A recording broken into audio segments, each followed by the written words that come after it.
मोहतरम साईं मौसम आबाद शाह पहुतो आहे असांजो कैंडिडेट आहे उनजो इंतज़ारु हो उहे हलंदासीं तव्हां असांजा आज़मायल आहियो दोस्तनि मां पियो ॿुधायो त तव्हांजी इज़त असांजो आवाज़ हो त ॿुधो वेंदो ही दोस्त इन करे आया आहिनि असांजे सॾ ते मां हिनखे इहो बि ॿुधायो त हिकु दफ़ो जन सां जी कयो आहे हुन सां वरी जी में हलंदासीं इज़त मिले थी तॾहिं तव्हां लाइ असांजे समूरनि मनान जो दिलियूं ख़ुशि आहिनि तव्हां इज़त ॾियो था असां इहो सम्झंदा आहियूं तव्हां कुझु नथा ॾेई सघो तव्हां असांखे इज़त ॾियो था ॿुधाए त उन खां पुछे पियो शेख हो हितां जो हिंदी सां पुछे जे बसि तारीफ़ कयो तव्हां ॿेली हाणे ॾूर इहो न आहे असांजे दर ते दरमान हर माण्हू वटि वञे माना कुझु ग़म घटि थींदा उन लाइ सभिनी दोस्तनि जो भाइरनि जो पंहिंजो शुक्रगुज़ार आहियां साईं जन डॉक्टर साईं रखियो मीराणी साहब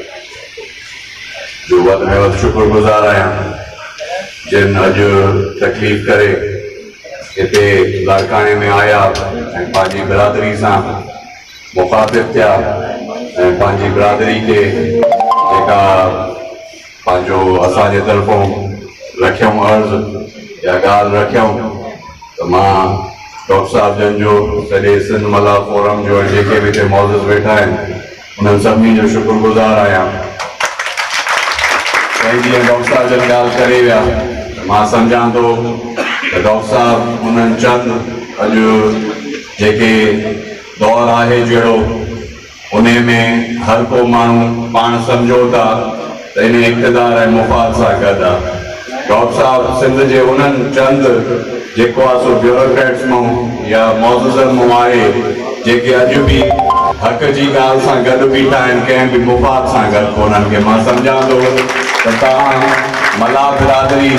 असां सभु दोस्त उन्हनि ते फ़ख्रु महसूसु कयूं था त हिन महिल अहिड़े दौर में जेको टाइम हले थो हिन में तव्हां ॾिसो सभु वॾेरा पीर अमीर फ़क़ीर जेके बि आहिनि जिन जी नज़र तव्हांजी पवंदी या असांजा सरकारी ब्यूरोक्रेट्स जिते बि तव्हांजी नज़र पवंदी उहे तव्हांखे उते ई नज़र ईंदा मुफ़ाद वारनि सां गॾु त साईं उन्हनि चंद माण्हुनि मां आहे जेके अॼु बि अक्सर जी ॻाल्हि जेका बि पंहिंजी बहितरी जी ॻाल्हि छा आहे जो असांजो मुआशिरो हिन महिल हिननि 11-12 सालनि में एतिरो पंहिंजो पस्ती ते वञी रहियो आहे जॾहिं अहिड़ा माण्हू इन मुआशिरे में जेके असुल हक़ाइक़ ते पंहिंजो न ॻाल्हाईंदा उन्हनि असुल हक़ीक़तनि खे उजागर न कंदा त असांजो मुआशिरो बिल्कुलु मुर्दा थी वेंदो दोस्त तमामु नंढे नोटिस ते ही दोस्त असांजा इकट्ठा थिया आहिनि ऐं हमेशह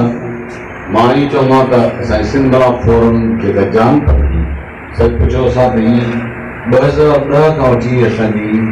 ही असां 15 में दोस्तनि मूंखे ॾाढो ईअं सम्झो त हुजत में ॾाढो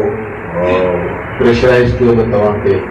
लीड करिणो आहे सिंध मला फोरम खे स्टार्ट असां खां लाड़काणे खे कयोसीं ऐं लाड़काणे दोस्तनि पोइ हेॾो वधी चढ़ी हिसो वरितो एॾियूं रैलियूं निकितियूं ऐं पोइ बाद में वरी असांजो धरती जो ॾींहुं हो सकाफ़ती ॾींहुं हुन ॾींहुं रैली कढी वधी करे ख़ैरपुर लाड़काणे पोइ इक़्तिदार जी ज़रूरी